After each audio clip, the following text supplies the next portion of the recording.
कैसे ये हो सकेगा?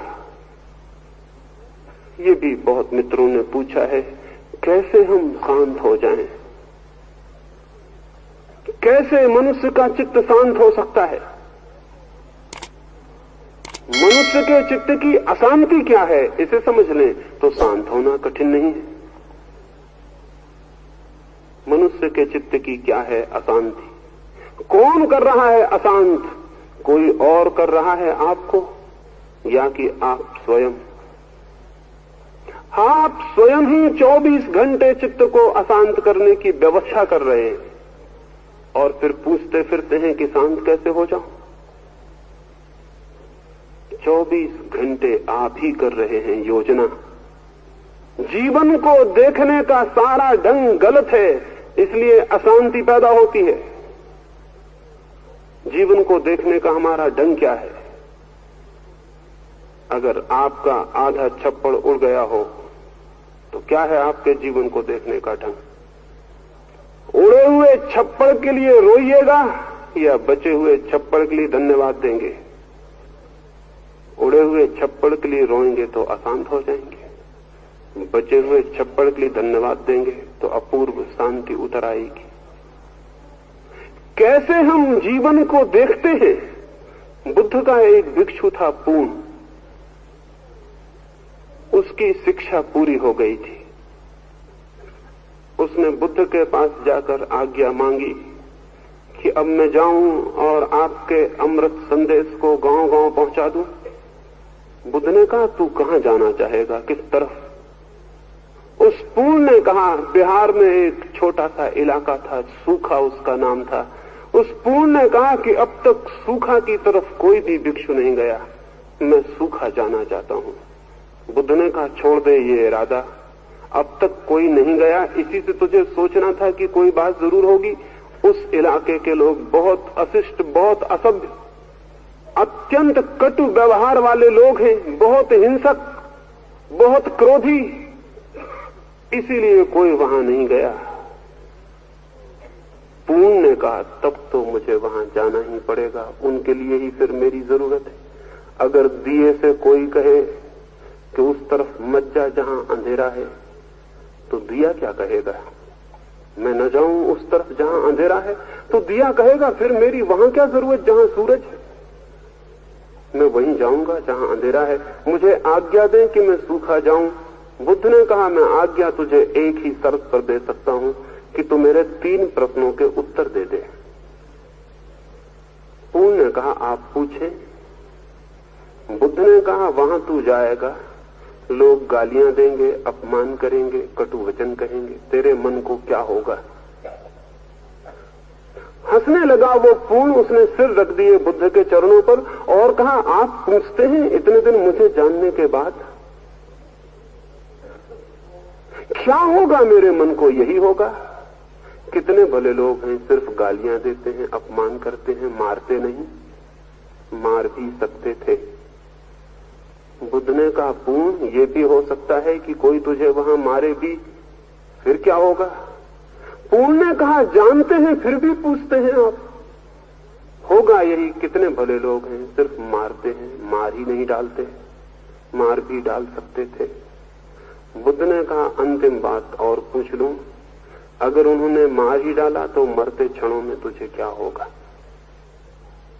सोच सकते हैं क्या कहा होगा पूर्ण ने? आता है ख्याल कोई? ठीक था कि गाली देते थे तो पूर्ण ने कहा, मार डालेंगे, मारते नहीं, मार डालते नहीं, यही बहुत, यही शुभ है। लेकिन बुद्ध ने कहा, मार ही रहे हैं, तेरी हत्या कर रहे हैं, क्या होगा तेरे मन को? पूर्ण ने कहा, जानते हैं भली भांति आप, फिर भी पूछते हैं, यही होगा। कितने भले लोग हैं, उस जीवन से छुटकारा दिलाए देते जिसमें कोई भूल चूक हो सकती थी। ऐसी दृष्टि का फल है शांति, इससे उल्टी दृष्टि का फल है अशांति। एक आदमी फूलों की बगिया में जाए, गुलाब के फूल के पौधे के पास खड़ा हो, 2 रास्ते हैं, या तो गुलाब के उस पौधे में खिले हुए एक फूल को देख ले, एक फूल बहुत कम है, पत्ते बहुत हैं, कांटे बहुत हैं। ये भी हो सकता है एक फूल न देखे, कांटों की गिनती करे और कहे कि इतने कांटे हैं पौधे में।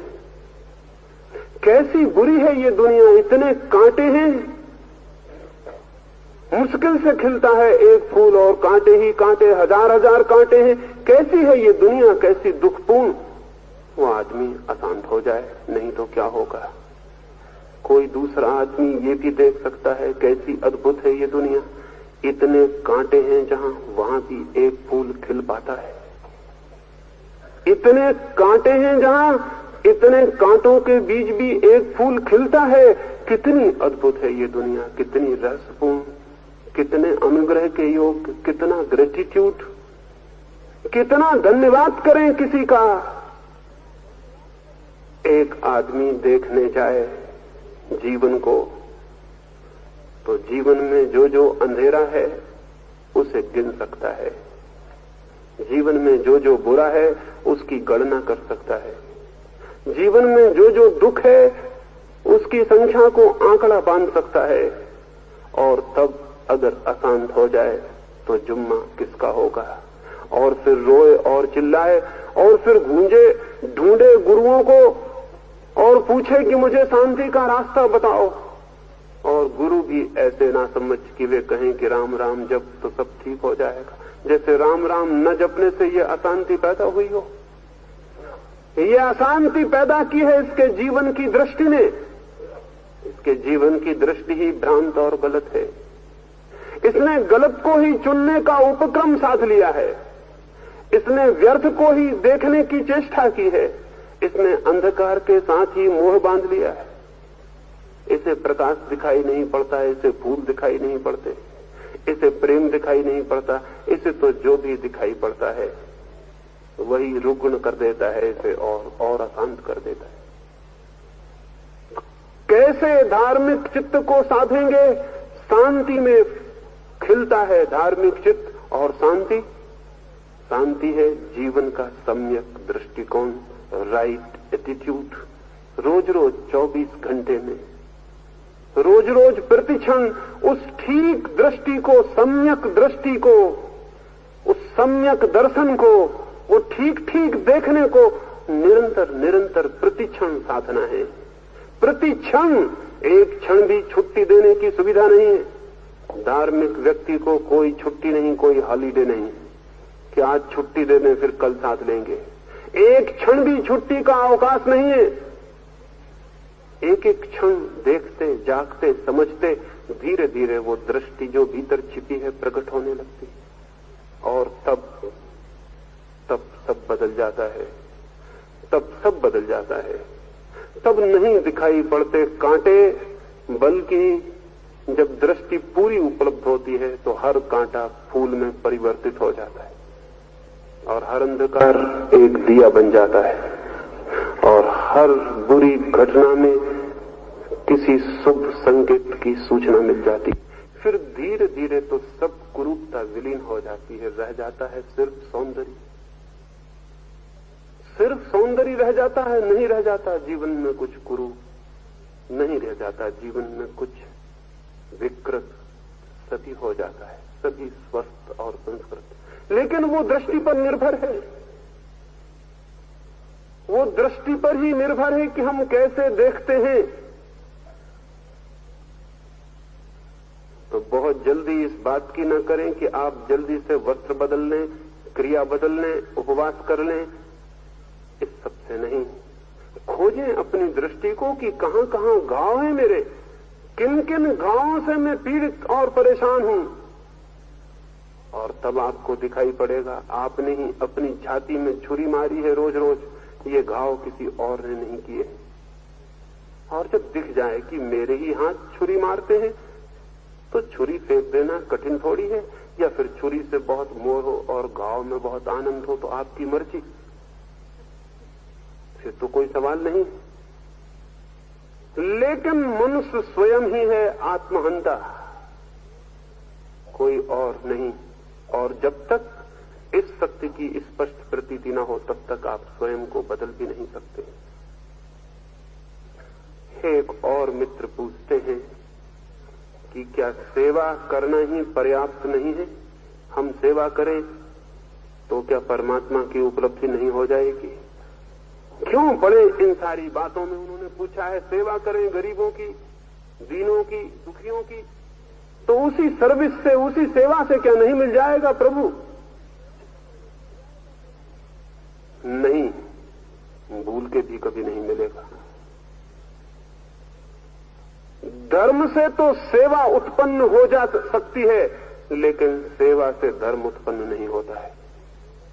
धार्मिक व्यक्ति का जीवन तो सेवक का जीवन होता ही है, लेकिन सेवक का जीवन धार्मिक आदमी का जीवन नहीं होता है। इस तरह उल्टा नहीं होता है। दिया जल जाए तो अंधेरा निकल ही जाता है, लेकिन कोई कहे कि हम अंधेरे को निकालने की कोशिश करें तो दिया जल जाएगा, फिर दिया नहीं जलता। अंधेरे को मर जाए कोशिश कर करके निकाल के, अंधेरा नहीं निकलने वाला और दिया तो जलने वाला नहीं। हालांकि दिया जलता है तो अंधेरा जरूर निकल जाता है, लेकिन अंधेरे के निकलने से दिया नहीं जलता। चित्त में धर्म का जन्म होता है तो सेवा जरूर आ जाती है, लेकिन सेवा से कोई धर्म नहीं आता। बल्कि बिना धर्म के जो सेवा है वो भी अहंकार को ही तृप्त करती है, उसका ही साधन बनती। वो भी कहती है मैं हूं सेवक, मैंने की है सेवा, मैं हूं बड़ा सेवक, मुझसे बड़ा सेवक कोई भी नहीं। और ऐसा सेवा करने वाला वर्ग जितनी मिस्चीफ, जितने उपद्रव पैदा करवाता है, उसका कोई हिसाब नहीं। मैंने सुना है एक चर्च का एक पादरी एक स्कूल के बच्चों को सेवा का धर्म सिखाने गया था। छोटे छोटे बच्चे थे, उन्हें उस पादरी ने समझाया कि सेवा जरूर करनी चाहिए, दिन में एक सेवा कम से कम जरूरी। कोई भी सेवा का कृत्य, कोई भी सेवा का कृत्य अगर तुमने दिन में कर लिया एक, तो हो गई प्रार्थना। जब मैं अगली बार आऊं 7 दिन बाद, तो मैं पूछूंगा कि तुमने 7 दिन में कुछ सेवा के कृत्य किए? 7 दिन बाद वो वापस लौटा। उसने उन बच्चों से पूछा कि मेरे बेटो, तुमने कुछ सेवा के काम किए? 3 बच्चों ने हाथ हिलाए। वो बहुत प्रसन्न हुआ कि कोई फिक्र नहीं, 30 में से केवल 3 ने किया, लेकिन किया तो बताओ तुम खड़े होकर, ताकि बाकी बच्चे भी जान लें कि तुमने क्या किया। तुम्हें आनंद मिला सेवा करने से? उन तीनों ने कहा बहुत आनंद मिला, बहुत आनंद मिला। पूछा क्या किया तुमने, कौन सी सेवा की? पहले लड़के को पूछा, उसने कहा मैंने जैसा आपने समझाया था, कोई डूबता आदमी हो तो बचाना चाहिए, कोई बूढ़ा आदमी रास्ता पार करता हो तो सहारा देना चाहिए, मैंने एक बूढ़ी औरत को रास्ता पार करवाया है। उसने धन्यवाद दिया, छोटा सा बच्चा था कि ठीक, बहुत ठीक। दूसरे बच्चे से पूछा तुमने क्या किया? उसने कहा मैंने भी एक बूढ़ी औरत को रास्ता पार करवाया। थोड़ी हैरानी हुई उसे, लेकिन सोचा बहुत बूढ़े होते हैं, कोई कम तो नहीं, इसने भी किया होगा। तीसरे से पूछा तूने क्या किया? उसने कहा मैंने भी एक बूढ़ी औरत को रास्ता पार करवाया। तुम तीनों को 3 बूढ़ी स्त्रियां मिल गई रास्ता पार करवाने को? वे तीनों बोले 3 कहां, एक ही थी, हम तीनों ने उसी को पार करवाया है। वो बहुत हैरान हुआ। उसने कहा क्या एक बूढ़ी औरत को पार करवाने में 3 की जरूरत पड़ी? उन्होंने कहा वो पार होने नहीं चाहती थी, बामुश्किल हम पार करवा पाए, लेकिन सेवा करनी जरूरी थी, इसलिए हमने सेवा की। वो तो बहुत चिल्लाती थी कि मुझको उस तरफ नहीं जाना। आज तक पृथ्वी पर ये सेवा करने वाले ऐसे ही उपद्रव करते रहे, क्योंकि ये सोचते हैं कि हमें तो सेवा करनी है, क्योंकि सेवा करना धर्म है। इसकी फिक्र ही भूल जाते हैं कि क्या कर रहे हैं ये सेवा, कौन सी सेवा हो रही है। जो सेवा जान के की जाती है वो खतरनाक हो जाती है। सेवा निकलनी चाहिए सहज। सेवक सहज नहीं होता, बहुत सेल्फ कॉन्शियस होता है, उसे बहुत एहसास होता है मैं सेवा कर रहा हूं। नहीं, सेवा होनी चाहिए सहज। करने वाले को उसका पता नहीं चलना चाहिए। अगर करने वाले को पता चल गया तो सब सेवा गलत हो गई। अगर ये पता चल गया कि मैं सेवा कर रहा हूं, बात व्यर्थ हो गई, कोई मूल्य न रहा उस सेवा का। लेकिन ऐसी सेवा तो तभी पैदा हो सकती है जब पता न चले उसका, जब चित्त अहंकार से मुक्त होता है और धर्म का जन्म हो जाता है। तब सारा जीवन श्वास श्वास सेवा बन जाती है। लेकिन उस सेवा से कभी भी ये बोध नहीं होता कि मैं सेवक हूं, मैं सेवा कर रहा हूं। फिर वो सेवा जीवन हो जाती है। वैसी सेवा तो धर्म है, लेकिन ये सेवकों की सेवा धर्म नहीं है। इससे धर्म का कोई संबंध नहीं। कुछ और मित्रों ने पूछा है कि धार्मिक होने के लिए नैतिक होना तो कम से कम जरूरी है। आदमी को नैतिक होने की कोशिश तो करनी ही चाहिए, चेष्टा तो करनी चाहिए कि आदमी नैतिक हो जाए, अच्छे काम करे, अच्छी वृत्ति रखे, अच्छा आचरण हो, सत्य बोले, अहिंसक हो, दयालु हो, अपरिग्रही हो। ये तो होना चाहिए, नैतिक तो होना चाहिए। हजारों साल से यही कहा जाता रहा है कि नीति जो है वो धर्म की सीढ़ी है। ये बात 100% झूठ है। नीति धर्म की सीढ़ी नहीं है, नीति धर्म का फूल है, सुगंध है। नीति धर्म की सीढ़ी नहीं, नीति धर्म का परिणाम है।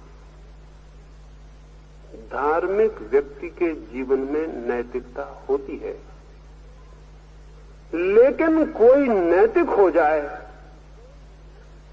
तो उसके जीवन में तो नैतिकता भी नहीं होती और धर्म भी नहीं होता। क्योंकि नैतिकता होने की जो चेष्टा है, नैतिक होने का जो प्रयास है, वो इसी बात की खबर है कि आदमी अनैतिक है और अनीति के ऊपर नीति को थोपने में संलग्न है। भीतर हिंसा है, ऊपर से अहिंसा को थोप रहा है। जिसके भीतर हिंसा नहीं है, क्या वो अहिंसक होने की चेष्टा करेगा? जिसके भीतर चोरी नहीं है, क्या वो चोरी से बचने की कोशिश करेगा? जिसके भीतर असत्य नहीं है, क्या वो सत्य को बोलने का प्रयत्न करेगा? असत्य है भीतर और सत्य को बोलने का जो प्रयत्न है वो उस असत्य को नहीं मिटा सकता। केवल ऊपर से सत्य का एक आवरण खड़ा कर देगा, भीतर असत्य रहेगा मौजूद, सप्रेस, दबा हुआ, भीतर छिपा हुआ। ऊपर हो जाएगा सत्य का आचरण और अंतस हो जाएगा एकदम असत्य। ऐसे व्यक्ति का चित्त द्वंद्व से, कॉन्फ्लिक्ट से भर जाएगा। वो 24 घंटे अपने से ही लड़ेगा। दुर्जन अनैतिक व्यक्ति लड़ता है समाज से और नैतिक व्यक्ति लड़ता है अपने से, लेकिन लड़ाई दोनों की जारी रहती है। अनैतिक आदमी पकड़ जाता है तो हम डाल देते हैं कारागृह में, और नैतिक आदमी खुद ही अपना कारागृह बना लेता है। उसे किसी कारागृह में डालने की जरूरत नहीं होती, वो खुद अपना इम्प्रिजनमेंट है। वो खुद ही 24 घंटे मरा जा रहा है, लड़ा जा रहा है अपने आप से। उसकी नीति सहज नहीं है, वो स्पॉन्टेनियस नहीं है, वो स्वस्फूर्त नहीं है, वो थोपी गई, दबाई गई, जबरदस्ती ला दी गई।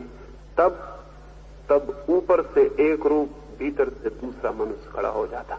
और ये जो भीतर छिपा है ये ज्यादा असली है, क्योंकि जो आपने बनाया है वो आपका बनाया हुआ है और ये असली आपको उपलब्ध हुआ है, इसको आपने बनाया नहीं। ये जो हिंसक है ये भीतर बैठा हुआ है, ये आपने बनाया नहीं, ये आपको मौजूद मिला है। और अहिंसक आप बन गए तो ऊपर से अहिंसा, भीतर हिंसा। और तब यहां तक नौबत आ सकती है कि अहिंसा की रक्षा के लिए जरूरत पड़ जाए तो ऐसा अहिंसक आदमी तलवार उठा ले और कहे कि अहिंसा की रक्षा के लिए हत्या कर दूंगा तुम्हारी। अहिंसा की रक्षा के लिए भी वो हिंसा कर सकता है, और फिर उसकी हिंसा नए नए रास्ते खोजेगी निकलने के, क्योंकि भीतर जो दबा है वो मार्ग खोजेगा, वो जाएगा कहां? तो फिर पाखंड पैदा होता है। नैतिक आदमी की जो जबरदस्ती नैतिक होने की कोशिश है वही पाखंड का जन्म है। फिर पाखंड पैदा होता है, फिर वो पीछे के रास्ते खोजता है उन्हीं बातों को करने के लिए जिनको सामने के रास्ते उसने अपने हाथ से बंद कर लिए। लंदन में शेक्सपियर का एक नाटक चलता था। लंदन का जो आर्च प्रीस्ट था, सबसे बड़ा पादरी था, सबसे बड़ा धर्मगुरु था। अनेक लोगों ने आके उससे प्रशंसा की, बहुत अद्भुत नाटक है। हद कुशलता प्रकट की है अभिनेताओं ने। उसके मन में भी लालच हुआ, आखिर पादरी या धर्मगुरु भी तो आदमी ही है, उसके मन में भी रस पैदा होता। उसके मन में रस हुआ कि मैं भी देखूं, लेकिन वो तो निरंतर लोगों को समझाता था कि नाटक, सिनेमा, ये सब क्या है, ये सब व्यर्थ है, इसमें मत जाओ, ये सब पाप है। अब वो खुद जाना चाहे तो कैसे जाए।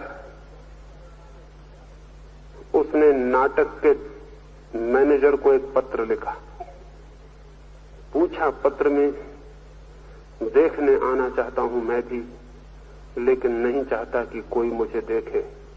पीछे का कोई दरवाजा नहीं है। नाटक में पीछे का कोई दरवाजा नहीं है कि मैं चुपचाप आ जाऊं और निकल जाऊं, लोग मुझे न देख पाए। बड़ी कृपा होगी अगर पीछे के द्वार कोई हो और मुझे आने की अनुमति मिल जाए। उस थिएटर के मैनेजर ने उसे वापस पत्र लिखा और कहा, ऐसा पीछे का दरवाजा है, पहले तो नहीं था लेकिन बनाना पड़ा, सज्जनों के आने के लिए व्यवस्था करनी पड़ी। और अक्सर धर्मगुरुओं को तो आना ही पड़ता है, इसलिए रास्ता बना लिया है।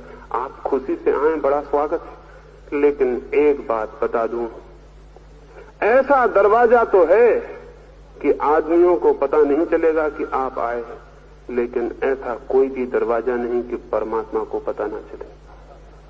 फिर आपकी मर्जी। और अगर आप सोचते हो कि परमात्मा पता नहीं है भी या नहीं, तो भी ऐसा कोई दरवाजा नहीं कि आपको खुद पता ना चले, आपको तो पता चलेगा ही। वैसे आप आए, हम स्वागत करते हैं। नैतिक आदमी पीछे का दरवाजा खोजता है, इसलिए नैतिकता के केंद्र पर बने हुए समाज पाखंडी हो जाते हैं, हाइपोक्रेट हो जाते हैं। हमारा ही समाज एक उदाहरण है। 3000 साल से हम नैतिकता की शिक्षा थोप रहे। नैतिकता की शिक्षा चिल्ला चिल्ला के हम परेशान हो गए।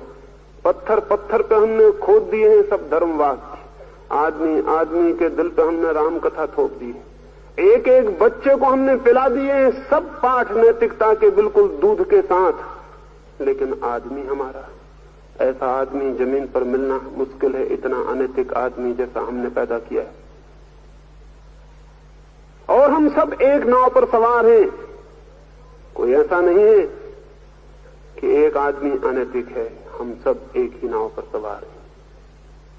इतनी नैतिकता के शिक्षा के बाद ये फल निकला है, ये हमारा समाज। मैंने सुना है एक स्कूल में एक दिन सुबह सुबह ही एक इंस्पेक्टर निरीक्षण के लिए आया। भीतर घुसते ही कक्षा में उसने कहा बच्चों से, निरीक्षण करने को आया हूं, 3 प्रश्न मुझे पूछने हैं। तुम्हारी कक्षा में जो सबसे ज्यादा अग्रणी 3 विद्यार्थी हो वो क्रमशः खड़े हो जाएं। एक एक आता जाए, प्रथम नंबर का विद्यार्थी, फिर द्वितीय, फिर तृतीय, और प्रश्नों को हल कर दे। प्रथम जो उस कक्षा का विद्यार्थी था वो उठा, बोर्ड के पास आया, सवाल लिख दिया गया, उसने उत्तर लिख दिया, अपनी जगह जाके बैठ गया। फिर नंबर 2 का विद्यार्थी आया, उसको भी सवाल दिया गया, उसने भी सवाल हल किया, वो भी अपनी जगह बैठ गया। फिर नंबर 3 का विद्यार्थी उठा, लेकिन 3 नंबर का विद्यार्थी उठते ही थोड़ा झिझक, थोड़ा सकुचाया, पैर भी बढ़ाए तो थोड़े संकोच से। फिर बोर्ड पर आके डरा डरा सा चाक लेके लिखने को था, तभी इंस्पेक्टर को ख्याल आया कि ये लड़का तो वही है जो नंबर 1 आके सवाल हल कर गया था। उसने उसका कान पकड़ा और कहा कि बेईमान, तू धोखा देने की कोशिश कर रहा है क्या? तू वही नहीं जो पहले भी सवाल हल कर गया? तू फिर से कैसे आ गया? उस विद्यार्थी ने कहा, माफ करिए, निश्चित ही मैं वही हूं, लेकिन आज हमारी कक्षा का जो 3रे नंबर का विद्यार्थी है वो क्रिकेट का खेल देखने चला गया और वो मुझसे कह गया मेरी कोई जरूरत पड़ जाए तो, मेरी जगह कुछ काम पड़ जाए तो कर देना, मैं उसकी जगह आया हुआ हूं। उस इंस्पेक्टर ने कहा, हद हो गई, परीक्षा भी किसी की जगह कोई दे सकता है। ये तो बुरी अनैतिक बात है। और विद्यार्थी को उसने डांटा और समझाया कि ऐसी भूल अब कभी मत करना। और तब शिक्षक खड़ा था बोर्ड के पास चुपचाप। इंस्पेक्टर उसकी तरफ मुड़ा और कहा, महाशय, हो सकता था मैं तो न भी पहचान पाता और धोखा हो जाता, लेकिन आप कैसे चुपचाप खड़े देख रहे? आप भी सम्मिलित हैं इस बेईमानी में? उस शिक्षक ने कहा, माफ करिए, मैं इस कक्षा का शिक्षक नहीं हूं, मैं बगल की कक्षा का शिक्षक हूं। इस कक्षा का शिक्षक क्रिकेट का खेल देखने चला गया। वो मुझसे कह गया, जरूरत पड़ जाए तो जरा मेरी क्लास देख लेना। तो मैं उसकी जगह खड़ा हुआ। अब तो इंस्पेक्टर के क्रोध का कोई ठिकाना न रहा। उसने कहा, ये तो हद हो गई, बच्चे तो बच्चे, शिक्षक भी यही कर रहे हैं, एक दूसरे की जगह खड़े हुए हैं। ये क्या बेईमानी है, ये क्या शिक्षा दी जा रही, क्या अनैतिकता सिखाई जा रही अभी से। शिक्षक भी थर थर कांपने लगा, बच्चे भी डर आए, नौकरी का भी खतरा था। उसने हाथ जोड़े, पैर पड़े। इंस्पेक्टर उसे लेके बाहर आ गया। फिर इंस्पेक्टर को दया आ गई। उसने कहा, घबराओ मत, चिंतित मत हो, तुम्हारे भाग्य, मैं असली इंस्पेक्टर नहीं हूं। असली इंस्पेक्टर क्रिकेट का खेल देखने चला गया, मैं उसका मित्र। हम सब इस नाव पर सवार, इसमें नीचे के आदमी से लेकर राष्ट्रपति तक सब सम्मिलित हैं, एक ही नाव पर सम्मिलित है। इसमें गरीब से लेकर अमीर तक, अनुयायियों से लेकर नेताओं तक, गृहस्थियों से लेकर सन्यासियों तक सब सम्मिलित हैं। हम सब एक नाव पर सवार हैं। और ये सवारी इसलिए पैदा हो गई है कि हम हजारों साल से जबरदस्ती नैतिक होने की कोशिश कर रहे हैं। जबरदस्ती नैतिक होने का ये दुष्परिणाम हुआ है। नैतिक तो हम नहीं हो पाए, पाखंडी हम जरूर हो गए। नीति ऐसे नहीं आती, नीति के आने का रास्ता दूसरा ही है। अनैतिकता लक्षण है, नैतिकता भी एक लक्षण है। आदमी का शरीर गर्म हो जाता है तो हम समझते हैं आदमी बीमार हो गया। बुखार बीमारी नहीं है, केवल बीमारी का लक्षण। फीवर चढ़ गया, तापमान लक्षण है, केवल सूचना है, आदमी भीतर बीमार है। शरीर का गर्म हो जाना खुद कोई बीमारी नहीं है, बीमारी कुछ और है। उस बीमारी के कारण शरीर गर्म हुआ है। गर्मी तो केवल सूचक है, खबर देती है कि शरीर कहीं रुग्ण है, इसलिए तापमान बढ़ गया। बड़े तापमान के कारण हमें पता चलता है कि शरीर कहीं रुग्ण है। लेकिन अगर हम इस बढ़े हुए तापमान को ही बीमारी समझ लें और आदमी को ठंडे पानी से नहलाने लगे कि इसकी गर्मी उतार दें, मामला खत्म हो जाएगा। गर्मी बीमारी है, बीमारी तो नहीं खत्म होगी, बीमार जरूर खत्म हो जाएगा। लक्षण बीमारियां नहीं होते, लक्षण तो सूचनाएं होते। एक आदमी चोर है, बेईमान है, असत्य बोलता है, हिंसक है, ये सिर्फ लक्षण है, तापमान है। भीतर आदमी की आत्मा अस्वस्थ है, ये उसकी खबरें। इनको बदलने से कुछ भी नहीं हो सकता। ये तो केवल सूचनाएं हैं कि आत्मा अस्वस्थ है, अज्ञान में है। एक ही अस्वास्थ्य है आत्मा का, अज्ञान। अज्ञान के ये लक्षण हैं। अज्ञान होता है भीतर तो बाहर होती है अनैतिकता। अनैतिकता को नहीं मिटाना है, वो तो केवल लक्षण है। मिटाना है अज्ञान को। अज्ञान के मिटते ही अनैतिकता मिट जाती है। और जब भीतर ज्ञान होता है तो बाहर नैतिकता होती है। अज्ञान का लक्षण है अनैतिकता, ज्ञान का लक्षण होती है नैतिकता। भीतर होता है ज्ञान तो जीवन हो जाता है नैतिक। लेकिन हम जड़ों को नहीं देखते, हम पत्तों पर मेहनत करते हैं, इसलिए सारी मेहनत व्यर्थ हो जाती है। एक व्यक्ति ने अपने बचपन का संस्मरण लिखा है। उसने लिखा है, जब मैं छोटा था तो मेरी माँ की एक बहुत बड़ी बगिया थी। उस बगिया में ऐसे सुंदर फूल खिलते थे कि दूर दूर से लोग उन्हें देखने आते और प्रशंसा करते। फिर मेरी माँ बूढ़ी हो गई और बीमार पड़ी। एक बार लंबी बीमारी, कोई महीने भर उसे बिस्तर पर रहना पड़ा। वो बहुत चिंतित थी, बीमारी के लिए नहीं, अपने फूलों के लिए। और मैं अकेला ही उसका लड़का था और छोटी मेरी उम्र थी। फिर मैंने अपनी माँ को कहा, चिंतित मत हो, मैं फूलों की संभाल कर लूंगा, मैं फिक्र कर लूंगा, तुम निश्चिंत रहो, तुम्हारे फूल नहीं मुरझा पाएंगे। और फिर वो युवक दिन रात मेहनत करता रहा, जाके बगिया में एक एक फूल की धूल झाड़ता, एक एक फूल को चूमता, एक एक फूल को प्यार करता। महीने भर बाद जब उसकी माँ उठी तब तक बगिया बर्बाद हो चुकी थी।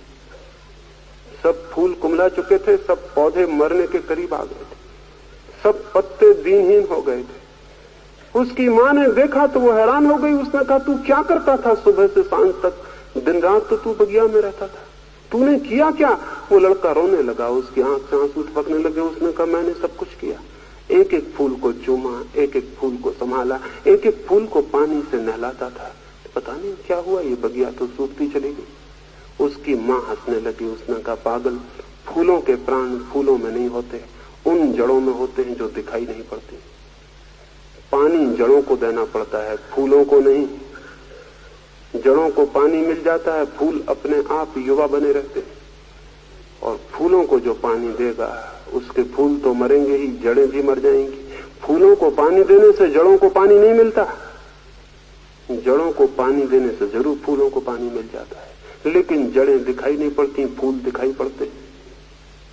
आत्मा दिखाई नहीं पड़ती, आचरण दिखाई पड़ता है। आचरण सिर्फ फूल है, आत्मा में जड़ें। जो फूलों को संभालता है, फूल तो उसके मिट ही जाते हैं। और जब फूल नहीं संभल पाते तो फिर बाजार में कागज के, प्लास्टिक के फूल मिलते हैं, उन्हीं को ले आता है, फिर उन्हीं से खुद को सजा लेता है, फिर पाखंड पैदा हो जाता है। आत्मा को संभालना है, शेष सब अपने से संभल जाता है। और शेष सबको जो संभालता है वो शेष सब तो खो ही जाता, आत्मा भी खो जाती है। इसलिए नीति नहीं, धर्म, ताकि नीति का जन्म हो सके। नीति सुगंध है धार्मिक जीवन की। स्वयं को जानना है। अंतिम एक प्रश्न और फिर मैं अपनी चर्चा पूरी करूंगा। कुछ और मित्रों ने पूछा है कि संसार में बहुत दुख, बहुत पीड़ा है। दुख ही दुख है, पीड़ा ही पीड़ा, चिंता ही चिंता, अशांति अशांति। कैसे हम शांत हो सकेंगे इसमें, इस इतने उपद्रव में, इस झंझावात में, इस आंधी में? कैसे संभाल सकेंगे अपने शांति के दिए को? नहीं, ये उन्हें संभव नहीं मालूम पड़ता है। निश्चित ही जीवन में बहुत उपद्रव है, लेकिन इससे कोई फर्क नहीं पड़ता। और जीवन में उपद्रव है इसलिए आप अशांत हैं, ये निदान, ये डायग्नोसिस गलत है। आप अशांत हैं इसलिए जीवन में उपद्रव है। जीवन के उपद्रव के कारण आप अशांत नहीं हैं, आप अशांत हैं इसलिए जीवन में उपद्रव है। एक छोटी सी घटना, शायद ख्याल में आ जाए बात। टोक्यो के एक बहुत बड़े होटल में आज से कोई 30 वर्ष पहले एक घटना घटी। एक 7 मंजिल लकड़ी की बड़ी होटल, एक विदेशी यात्री वहां ठहरा हुआ था और उसने उस संध्या एक साधु को, साधु की खबर सुनकर भोजन के लिए आमंत्रित किया था। साधु का नाम था बोकोजू। वो साधु आया हुआ था। उस विदेशी यात्री ने अपने कुछ 10-25 मित्र भी साथ में बुलाए थे कि भोजन भी करेंगे, उस साधु से कुछ बात भी करेंगे। फिर बात चली, वे भोजन भी करते जाते। साधु से कुछ प्रश्न पूछे थे, वो उत्तर दे रहा था और तभी बीच में आ गया भूकंप। सारा नगर डमाडोल हो गया, भवन गिरने लगे, त्राही त्राही मच गई, शोरगुल, उत्पात, अराजकता, कुछ समझ में ना रहा। 7 मंजिल ऊपर बैठे उस मकान पर सब कपने लगा। फिर वहां कौन रुकता? अभी यहां भूकंप आ जाए तो कौन यहां रुकेगा? किसको ख्याल रहेगा क्या सुन रहे थे? किसको ध्यान रहेगा आगे और क्या सुनने को था? कोई नहीं रुका, वहां भी कोई नहीं रुका, वे सब भागे। वो जो मेजबान था जिसने निमंत्रित किया था मित्रों को, वो भी भागा। द्वार पर भीड़ हो गई, सीढ़ियां सकरी थी। उसे ख्याल आया कि मैं भाग रहा हूं, लेकिन जिस साधु को मैंने अतिथि की तरह बुलाया था वो कहां है? वो भी भाग गया या नहीं? लौट के देखा, वो साधु आंख बंद किए अपनी ही जगह बैठा है। उसे लगा मेजबान भाग जाए, होस्ट भाग जाए, गेस्ट अतिथि घर में बैठा हो, क्या ये शोभा योग्य है? क्या ये उचित है कि मैं भाग जाऊं मेहमान को छोड़कर? और फिर ये आदमी कैसा है जो चुपचाप बैठा है? भूकंप में सब गिरा जाता है, किसी भी क्षण भवन गिर सकता है, मौत निकट है, ये चुप क्यों बैठा है? कैसा है ये आदमी? उस आदमी के आकर्षण ने, उस अद्भुत आदमी के चुंबक ने जैसे उसे खींच लिया। वो खिंच गया उसके पास और चुपचाप बैठ गया, ये सोचकर कि जो होना है, इसका जो होना है वही मेरा होगा, लेकिन मैं भागूंगा नहीं। हाथ पैर कपे जाते हैं, प्राण कंपित है। फिर भूकंप आया और चला गया। कौन सा भूकंप हमेशा रुकता है? सब आता है और चला जाता है। भूकंप चला गया, साधु ने आंख खोली। बात जहां टूट गई थी भूकंप के आने से, फिर से शुरू करनी चाहिए। फिर से शुरू की। उसके मेजबान ने कहा, क्षमा करें, अब मुझे कुछ भी पता नहीं कि भूकंप के पहले हम कौन सी बातें करते थे। सब कब गया, मन भी सब कब गया, सब अस्त व्यस्त हो गया। अब फिर कभी फुर्सत से बात करेंगे। एक दूसरी बात लेकिन जरूर मुझे पूछनी, हम भागे, प्राणों को संकट था, आप नहीं भागे? उस साधु ने कहा, भागा तो मैं भी, लेकिन तुम बाहर की तरफ भागे, मैं भीतर की तरफ भागा। और तुम व्यर्थ ही भाग रहे थे, क्योंकि जहां से तुम भागते थे वहां भी भूकंप था, जहां तुम भागते थे वहां भी भूकंप था। तो भूकंप से भूकंप में भागने का प्रयोजन क्या था? और तुम जहां भाग कर जा रहे थे वहां जो लोग थे वे भी कहीं भाग रहे थे। तो मतलब क्या था? भूकंप से भूकंप में ही दौड़ जाने का प्रयोजन क्या था? मैं उस तरफ भागा जहां भूकंप नहीं था, मैं भीतर की तरफ भागा। भीतर एक ऐसी जगह मिल गई है जहां कोई भूकंप कभी नहीं पहुंचता है। मैं उसी तरफ भाग गया था। मनुष्य के भीतर एक जगह है जहां कोई बाहर का भूकंप कभी नहीं पहुंचता है। जो उस शरण को खोज लेता है, जो उस मंदिर में प्रविष्ट हो जाता है, फिर बाहर का भूकंप तो उस तक नहीं पहुंचता, लेकिन उसकी शांति जरूर बाहर जो भूकंप में है उन तक पहुंचने लगती है। तब उसके उस मंदिर से एक रोशनी चारों तरफ फैलने लगती है।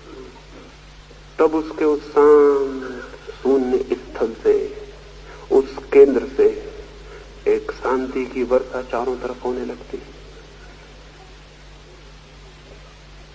जरूर जीवन में बाहर संकट है, भूकंप है, लेकिन इससे ऐसा मत सोच लेना कि ऐसी कोई भी जगह नहीं है जहां भूकंप न हो और जहां आप न पहुंच सकते हो। उस स्थल को ही हम आत्मा या परमात्मा कहते हैं। आत्मा या परमात्मा कोई फिलोसॉफिकल, कोई दार्शनिक धारणाएं नहीं है। दार्शनिकों ने बड़ा अन्याय किया है। उन्होंने इन सारी धारणाओं को, जो जीवन की अनुभूतियां हैं, धारणाएं नहीं, कंसेप्ट नहीं, सिद्धांत नहीं, जो जीवन की सघन यथार्थ अनुभूतियां हैं, उन सब पर वाद विवाद खड़ा करके उन्हें थोथे शब्द बना दिया है। इन 3 दिनों में बाहर भूकंप है, इसी संबंध में तो मैंने आपसे कहा, और भीतर एक शरण है, उस संबंध में भी मैंने आपसे कहा। अब आपके हाथ में है कि आप भूकंप से भूकंप में भागेंगे या भूकंप से उस तरफ जहां कोई भूकंप नहीं। मेरी बातों को 3 दिन तक इतने